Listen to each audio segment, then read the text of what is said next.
Seja muito bem-vindo aqui à continuação da nossa aula de segurança Wi-Fi, né? E incidentes também. Bom, vamos continuar onde a gente parou na hora, ah, perdão, na aula anterior, na, nessa parte aqui sobre perguntas para, para vocês, né? Que são alunos e para quem são curiosos também. Bom, antes de dar continuidade, peço que deixe o seu like, seu comentário ou compartilhe para mais pessoas para ajudar também o canal ou mesmo ajudar na divulgação aí das informações, para ajudar mais pessoas a entender este mundo de Wi-Fi, tá? Bom, vamos lá? Qual é a diferença entre o time de TI e Exercite?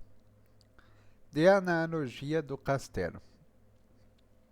Entre parênteses, TI igual manutenção do prédio. Para quem não sabe, TI, pessoal, são aqueles profissionais que cuidam da rotina da área de TI, né, como atualizações, coisas básicas, né? E já o CERCIT são os profissionais que são especializados e autorizados a agir no contexto de incidentes, tá? Por exemplo, no mundo profissional de TI, né, em ambos lados, vamos dizer assim, é proibido durante uma reunião, como acontece em sociedade, apontar os dedos, falar que foi o fulano ou o fulano não soube resolver da melhor forma, enfim, sempre é a pessoa e não um processo.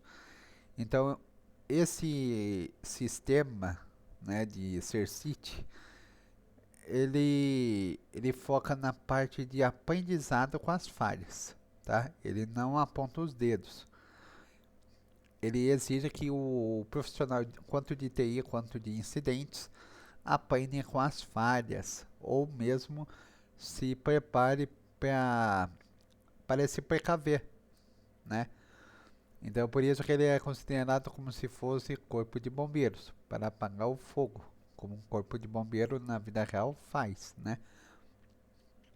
Ou mesmo para salvar em questões básicas, como recuperar animais perdidos, enfim, e assim vai indo.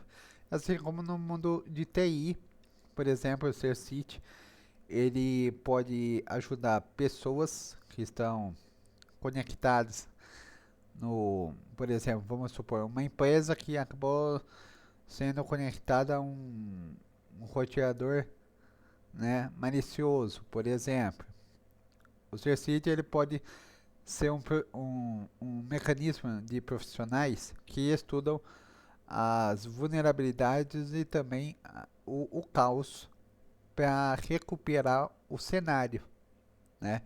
E assim também recuperar as conexões, sair de um roteador é, com malware, por exemplo, né? Um roteador que seria um intruso, né? Nesse caso, né? Que seria com malwares e retirar, né? Recuperar a conexão verídica.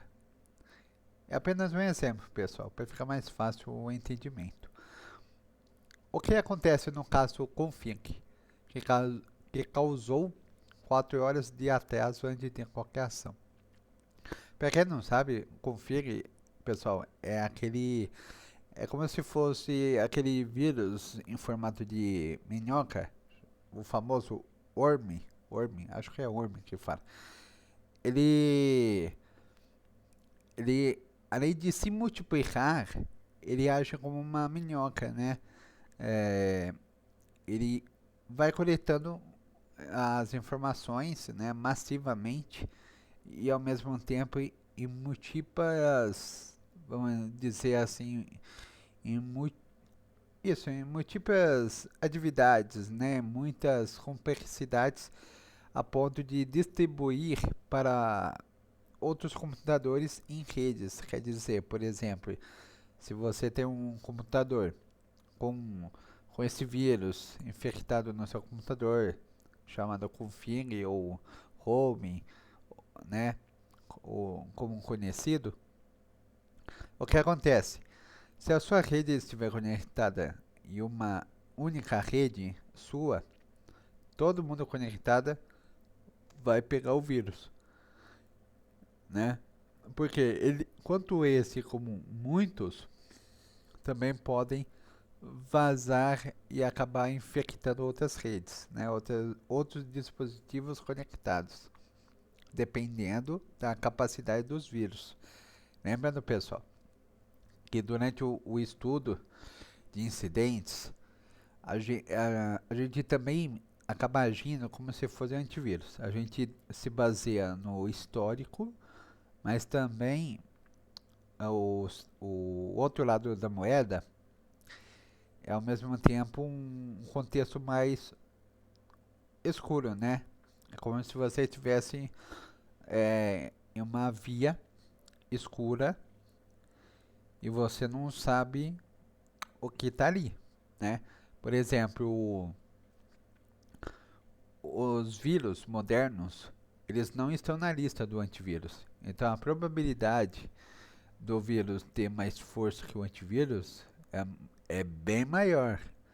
Então, o contexto de estudar incidentes, a gente tem que analisar em camadas. Por exemplo, o vírus, que seria moderno, por exemplo, ele vai estar agindo na escuridão. E o antivírus, ele vai se basear em históricos de acontecimentos. Então você começa a perceber que não existe precaução. O que é precaução? É você agir antes que algo aconteça. Uma precaução. E você começa a perceber que no contexto tecnológico isso não existe assim no contexto de incidentes. Por exemplo, pode até haver precauções, mas só quando alguém colabora para existir uma resposta a tempo, certo?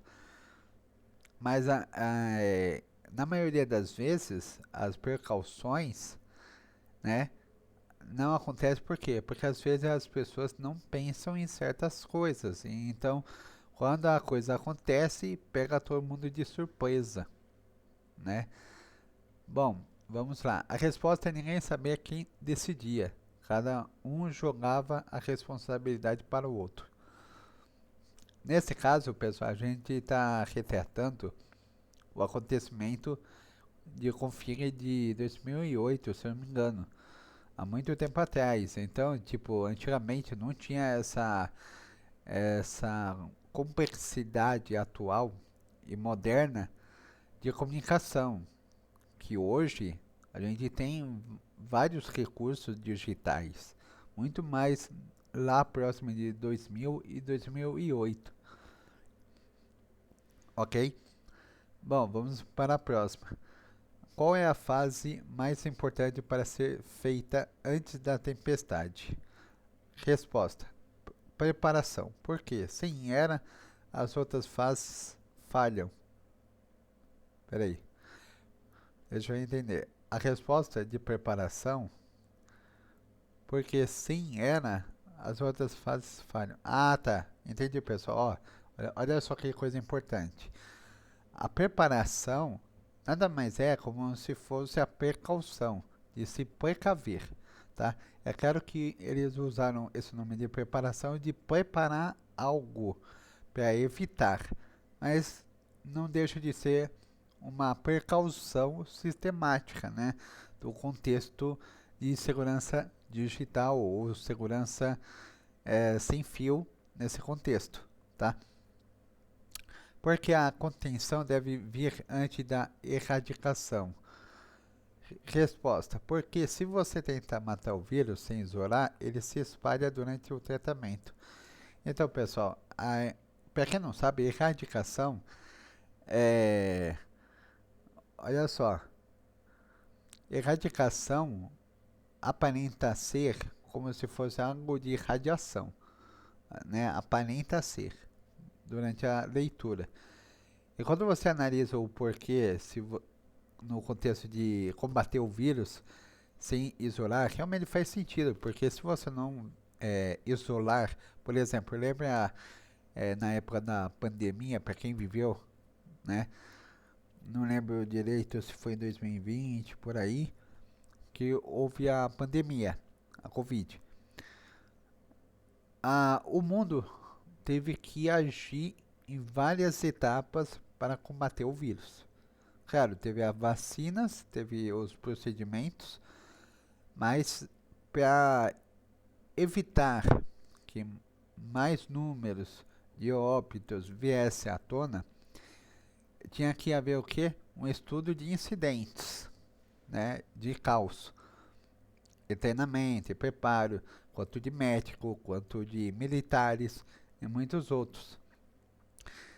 Então, por isso que se trata de a erradicação, nada mais é que, primeiro, você focar em afastar o vírus, ou avan é, por exemplo, para ficar mais fácil, da mesma forma que uma pessoa, por exemplo, na rua esteja com gripe, com vírus, algo específico, se a pessoa for, né, tiver consciência e respeito pelo próximo, como acontece no Japão, o que acontece? A pessoa passa a reutilizar uma máscara para não transmitir o vírus para outras pessoas, né? Isso nada mais é que você acabar isolando o vírus que está contigo e evitar que ele possa prejudicar mais outras pessoas. Entenderam? Espero que tenha entendido. Bom, vamos para o próximo. O que é o proibido na reunião de lições aprendidas? A resposta, lembra que o pessoal que eu falei no início, que é proibido aquela discussão bobinha de apontar o dedo, falar que foi o fulano não fez isso e tal. Isso não pode acontecer, porque o foco é no processo e não na pessoa. Espero que tenha entendido, pessoal. Vamos para o próximo. Peraí, deixa eu clicar aqui. Pronto. Vamos lá. Bônus, simulação rápida. Tablet Top Exercício. Para você fazer hoje. Cenário. Você abre o seu computador. Todos os seus arquivos da área de trabalho agora tem extensão .config 2025. Por exemplo, uma mensagem na tela diz: pague 1 Bitcoin em 48 horas, ou seus dados serão perdidos para sempre. Perguntas. Resposta em voz alta ou escreva. Preparação. Seu backup existe? Quando foi testado pela última vez? Detecção. Como você confirmou que não é um falso alarme? Contenção. Você desconecta o cabo de rede imediatamente ou tenta salvar alguns arquivos antes. Erradicação. Quem remove o ransomware? Você mesmo ou chama um especialista? Recuperação. De onde você restaura os arquivos? Do backup local? Da nuvem? Lições aprendidas. O que você vai fazer diferente a partir de amanhã? Cenário central. O reino da Tadakastai. Continuação. Você já construiu muralhas, separou as torres, instalou crachás individuais, posicionou guardas invisíveis e criou um plano de incêndio com 6 fases. Agora, porém, algo pior acontece. Não é um incêndio localizado em uma torre. É um castelo inteiro que pode desabar. A ponte levadiça pode ser destruída por uma enchente. o cereiro pode ser contaminado por uma praga e o poço pode secar e o inverno pode durar 3 anos. Bem-vindo ao mundo da contingência. Aqui a pergunta não é mais como impedir que algo dê errado, porque você já sabe que mais cedo ou mais tarde algo vai dar errado. A pergunta agora é: quando der errado, quando eu estou disposto a perder.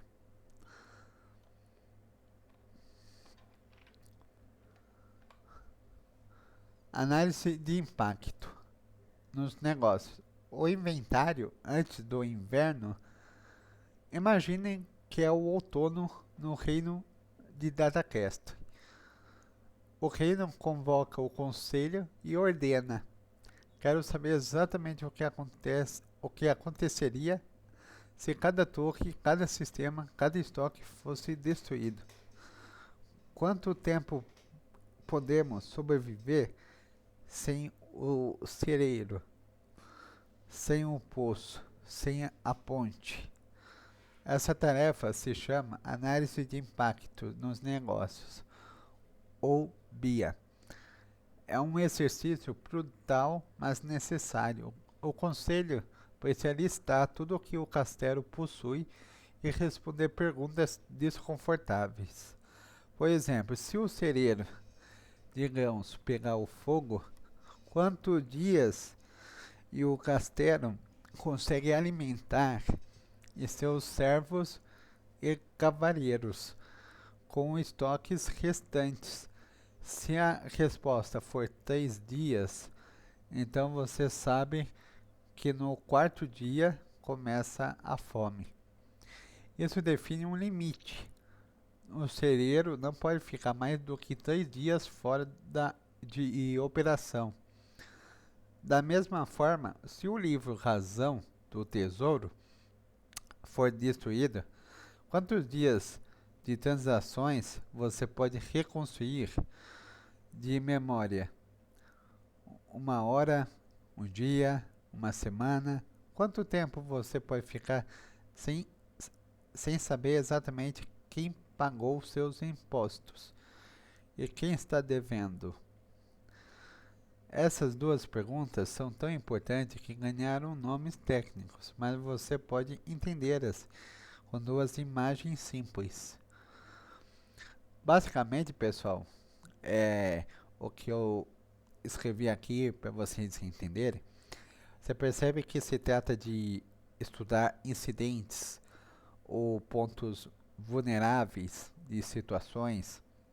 Por exemplo, aqui a gente pode imaginar um contexto de combate a incidentes na época medieval, né? Analisa os meios, né, de vulnerabilidade, de caos entre castelos, né, cenários medievais, e assim no nosso mundo moderno atual, tá? Da mesma forma que os seus computadores poderão ser um castelo X, enquanto o meu pode ser um castelo B, e assim vai indo, né?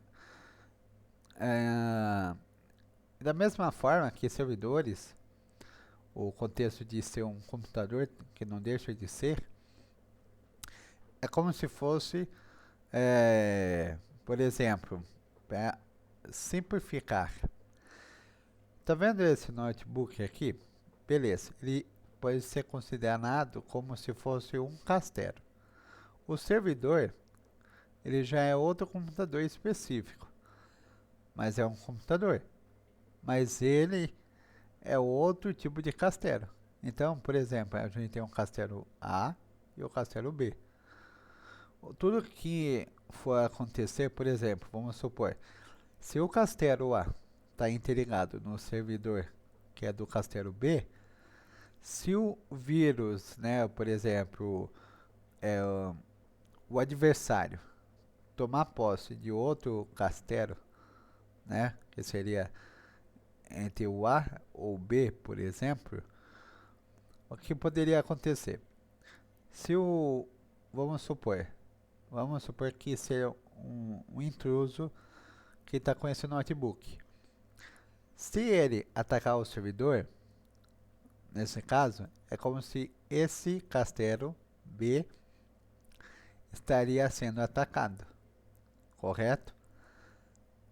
Mas se você tiver outro castelo, né, que chamamos de backup, né, de repassar as informações para outros computadores, para outros servidores e assim vai indo, seria como se na época medieval, né, estivesse uma interligação com dois castelos, ao mesmo tempo em localizações diferentes. Da mesma forma, vamos supor, se o rapaz aqui está gerenciando um backup de um servidor para outro, por exemplo, é como se ele estivesse fazendo mudança dos dados de um servidor para outro, né? E nessa transição é o famoso backup, né? Você tira uma cópia específica e armazena para não perder, né? E da mesma forma que quando se trata de ataque, combater o adversário nesse contexto, vamos supor, o cavaleiro aqui, ele é um hacker ético, por exemplo, vamos supor, e o adversário que está vindo é um hacker de cybercriminoso. Então, você começa a entender, né? Fica mais fácil que quanto o adversário, eles usam os mesmos conhecimentos de estudo, quanto de ataque, quanto de vulnerabilidades, quanto de incidentes, tá? E assim como na área de TI. Acho que tenha simplificado. Vamos para a próxima. A primeira pergunta é: quanto tempo eu posso ficar sem o sistema? Isso se chama RTO. Para quem não sabe, RTO é recuperação de tempo do alvo, ou tempo alvo de recuperação. Imagine a ponte levadiça do castelo. Se ela for destruída por uma enchente, você precisa reconstruí-la. E quanto tempo você pode deixar a ponte quebrada antes que o castelo entre em colapso? Se o castelo depende do comércio para trazer comida, talvez você só possa ficar sem a ponte por algumas horas. Se o castelo tem um estoque enorme, pode ser abastecido por um barco no rio. Talvez você possa ficar uma semana sem a ponte. Cada sistema tem o seu próprio RTO. A segunda pergunta é: quantos dados eu posso perder? Isso se chama RPO. Para quem não sabe, é recuperação de ponto-alvo, ou ponto-alvo de recuperação. Imagine o baú do tesouro. Toda noite o feiticeiro faz uma cópia de todo o ouro e de todo o livro razão. Guarda essa cópia em um castelo vizinho. Se o baú for roubado ou queimado ao meio-dia, você perde tudo o que aconteceu desde a meia-noite até o meio-dia. 12 horas de transações. Se isso for aceitável, seu RPO é de 12 horas. Se não for aceitável, você precisa fazer cópias a cada hora, ou cada minuto, ou até a cada segundo. O RTO e o RPO andam juntos, como dois cavalos puxando a mesma carroça. Um dia, quando o tempo você pode ficar sem o sistema, outro diz quantos dados você pode perder, e ambos são decididos, não pela tecnologia, mas pelo negócio. É o rei e seus conselheiros, os gestores da empresa, que dizem: se o sistema de vendas cair por 15 minutos, perdemos 10.000 moedas de ouro. Isso é inaceitável. Portanto, o RTO do sistema de vendas é de 5 minutos. Ou então, se perdemos 1 hora de dados do e-mail, não é o fim do mundo. O nosso RPO pode ser de 1 hora. O erro mais comum é tratar todos os sistemas como se fossem igualmente importantes. O rei que exige que o jardim ornem... Peraí, perdão pessoal. Travei. É o ornamental. Tenha o mesmo RTO que o cereiro de grãos está desperdiçando recursos. O jardim pode ficar semanas sem manutenção. O cereiro, não. Por isso, a BIA exige que você priorize alguns sistemas que são críticos e outros são importantes, mas não urgentes, e outros ainda são irrelevantes para a sobrevivência do castelo. Uma vez que você definiu o RTO e o RPO de cada sistema, você tem um mapa de que precisa proteger e com que urgência. Esse mapa é a base de todo o plano de contingência. O desastre de Fukushima, quando a cura é pior que a doença. Agora que você já sabe medir o impacto, precisa aprender uma lição dolorosa. Toda ação tem riscos. Às vezes, o plano de contingência cria um risco maior do que o problema original. Para entender isso, vamos viajar para o mundo real, para o ano de 2011. No Japão, um terremoto gigantesco, seguido de tsunami monstruoso, atingiu a usina nuclear de Fukushima. 3 reatores sofreram função nuclear. Houve vazamento de material radioativo. Foi um desastre grave. Um desastre grave. Oh, caramba, peraí, travei. Grave. Sem dúvida, a reação de alguns países, especialmente Alemanha e o próprio Japão, foi imediata e drástica. Vamos desligar todas as usinas nucleares. Nunca mais. A segurança do povo vem primeiro. Parece sensato, não é? Se algo quase matou pessoas, você remove aquilo. Mas a história não termina aí. Ao desligar as usinas nucleares, esses países ficaram com muito menos energia elétrica disponível. A oferta caiu e a demanda continua a mesma. O resultado foi um aumento enorme no preço da eletricidade. Então, veio o inverno no Japão e na Alemanha. Os invernos são rigorosos. Idosos, familiares, pobres, pessoas com doenças crônicas, todas elas dependem de aquecimento elétrico.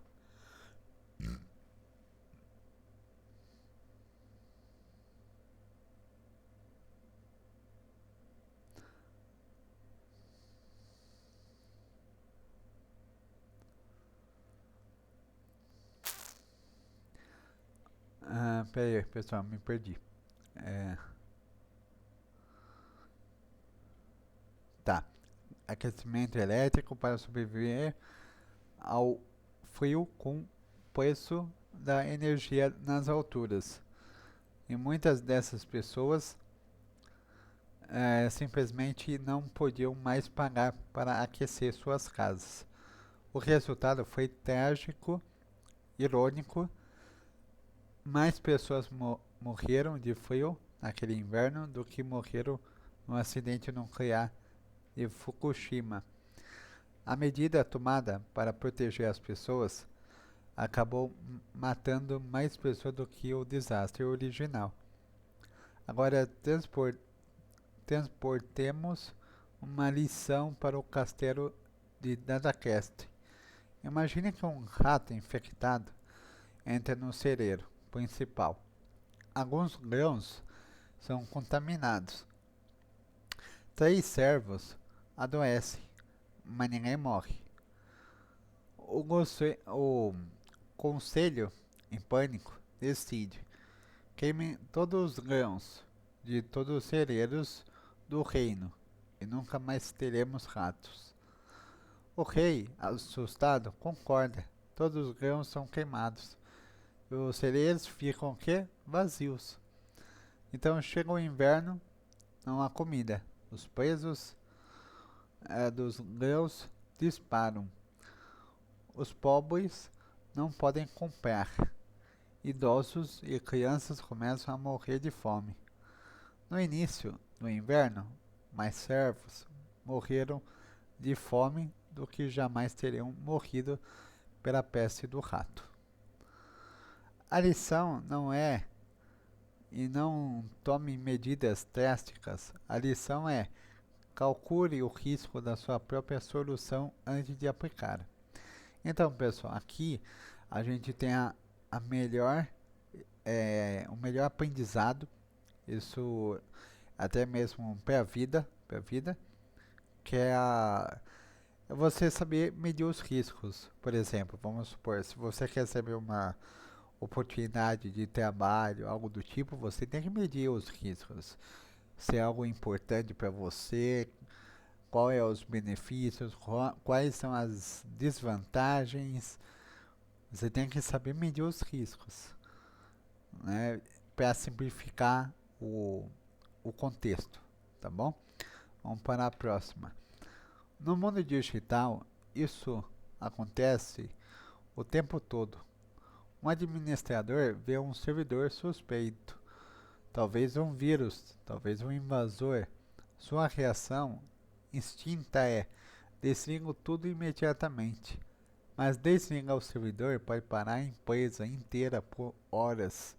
O prejuízo do desligamento pode ser muito maior do que o prejuízo do vírus, especialmente se o vírus for inofensivo ou se já estiver contido. Outro exemplo: uma empresa sofre um ataque vindo de um determinado país. O diretor ordena bloqueio todos os IPs naquele país. Mas esse bloqueio também impede clientes legítimos daquele país de acessarem o site. Se a empresa tem muitos clientes lá fora, o prejuízo do bloqueio pode superar o prejuízo do ataque. Ou ainda, um funcionário clica em um link falso.